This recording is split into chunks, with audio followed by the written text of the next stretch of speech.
ये छुल्ला है नी दिन हेंग फोनों में आंखें गातेड़े, नहीं तो पढ़ाई करे, नहीं तो स्कूल जावे, नहीं तो रमण जावे। ये फोन और मोंडो बड़े फोन तो जिन भी छूटे। नमस्कार, मैं हूं संजय सुथार। आज मैं बात करने वाला हूं अपने ही गांव के एक ऐसे छोटे बच्चे के बारे में, जिसको अगर मैं लिटिल ग्रैंड मास्टर कहूं तो इसमें कोई अतिशयोक्ति वाली बात नहीं है। एक 7वीं कक्षा में पढ़ने वाला बच्चा चेस का मास्टर बन गया। वो क्यूब को मात्र 2 मिनट में सॉल्व कर लेता है। क्यूब के अलावा भी कई ऐसे क्यूब आते हैं, हालांकि मुझे उनके नाम नहीं पता।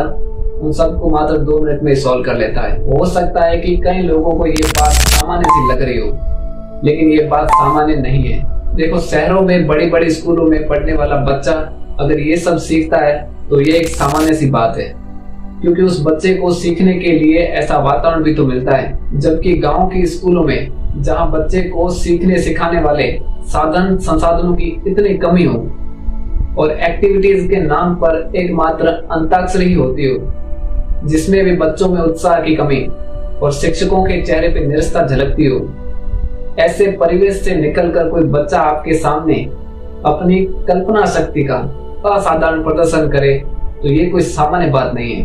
मैंने जब उससे ये पूछा कि भाई ये तू सब कहां से सीखा, उसने बड़ी मासूमियत से कहा कि मैं ये इंटरनेट और मोबाइल से सीखा।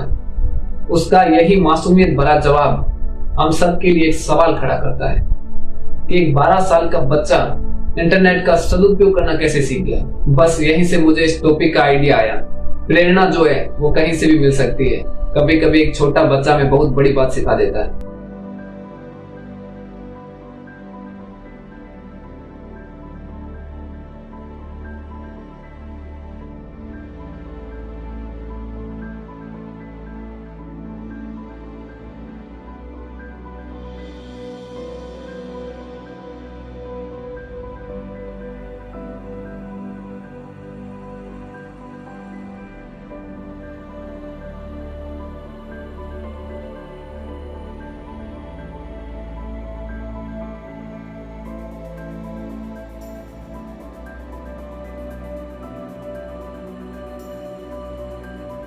देखो, चेस ऑनलाइन सीखने की मैंने भी एक कोशिश की थी, पर नहीं सीख पाया।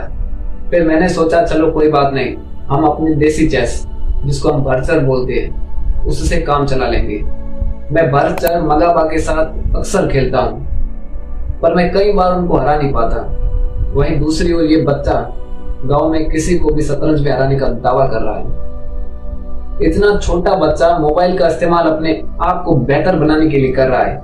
ये बड़ी आश्चर्य की बात है, क्योंकि हम लोगों को अपने आसपास सामान्यतः इससे उल्टा ही देखने को मिलता है। बच्चों को ज्यादातर हम गेम्स खेलते ही देखते हैं या फिर रील्स देखते हुए, और ऐसे बच्चों के माता पिता अक्सर गर्व के साथ ऐसी बात कहते हुए मिलते हैं कि हमारा बच्चा मोबाइल को बिल्कुल छोड़ता ही नहीं, पूरा दिन गेम्स या रील्स देखता रहता है। देखो, ये गर्व की नहीं, चिंता की बात है। हो सकता है कि आपका बच्चा मोबाइल की ऐसी बुरी आदत का शिकार हो जाए जिसको फिर आप चाहकर भी नहीं छुड़ा सकते। अब सवाल यह है कि बच्चों को मोबाइल की लत लगती कैसे है। बच्चा जो कुछ भी सीखता है वो अपने परिवार से ही सीखता है। हो सकता है उस बच्चे की मम्मी को घंटों तक मोबाइल में सीरियल देखने की आदत हो सकता है उसके पिता बच्चे के सवालों को अनदेखा कर मोबाइल चलाने में लगे रहे। कुल मिलाकर मैं यही कहना चाहता हूँ कि बच्चे जो कुछ भी सीखते हैं वो अपने परिवार से ही सीखते हैं। अगर किसी के परिवार में झूठ बोलने वाले लोग हैं तो उनका बच्चा भी झूठ ही बोलेगा।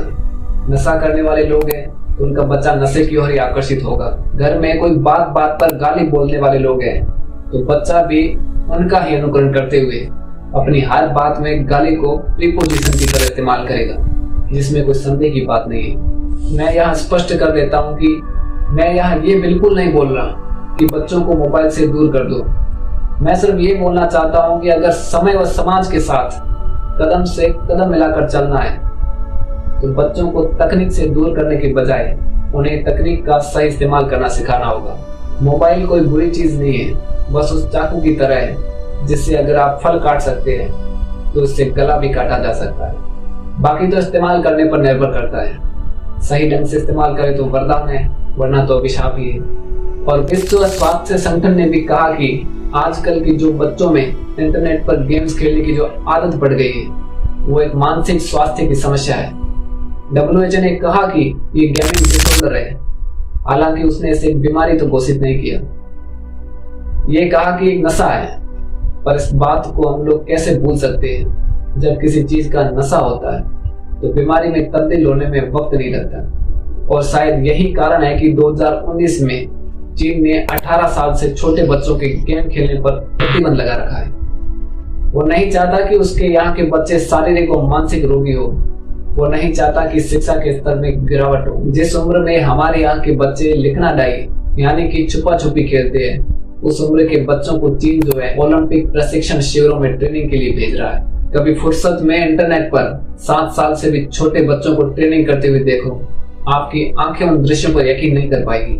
देखने में लगेगा कि मासूम बच्चों के साथ अत्याचार किया जा रहा है, लेकिन उसका परिणाम ये है कि ओलंपिक में चीन का प्रदर्शन टॉप पर रहता है। देखो, बच्चे जो होते हैं वो खाली स्लेट की तरह होते हैं। उस स्लेट में हम जो बनना चाहें वो बन सकते हैं। ये हमारे ऊपर है, हम क्या बनना चाहते हैं, उन्हें किस दिशा में ले जाना चाहते हैं, उन्हें क्या बनाना चाहते हैं। और शायद इसीलिए एक मनोवैज्ञानिक है वॉटसन, उन्होंने बड़ी कमाल की बात कही कि मुझे एक बच्चा ला करके दो, उसे मैं डॉक्टर, इंजीनियर, वकील, चोर, तुम जो बोलोगे वो बना के दूंगा।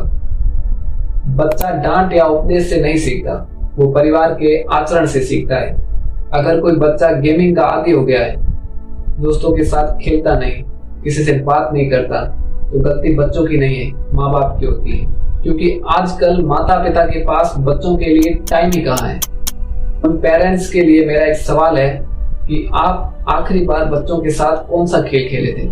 मैं दावे के साथ कह सकता हूँ कि खेलना तो दूर की बात है, कभी बच्चों को ये बताया भी नहीं होगा कि आप लोग बचपन में कौन कौन से खेल खेलते थे। जो खेल हम लोग बचपन में खुले में सबके साथ खेलते थे, और वही खेल आज बच्चे अकेले बैठकर मोबाइल में खेलते हैं।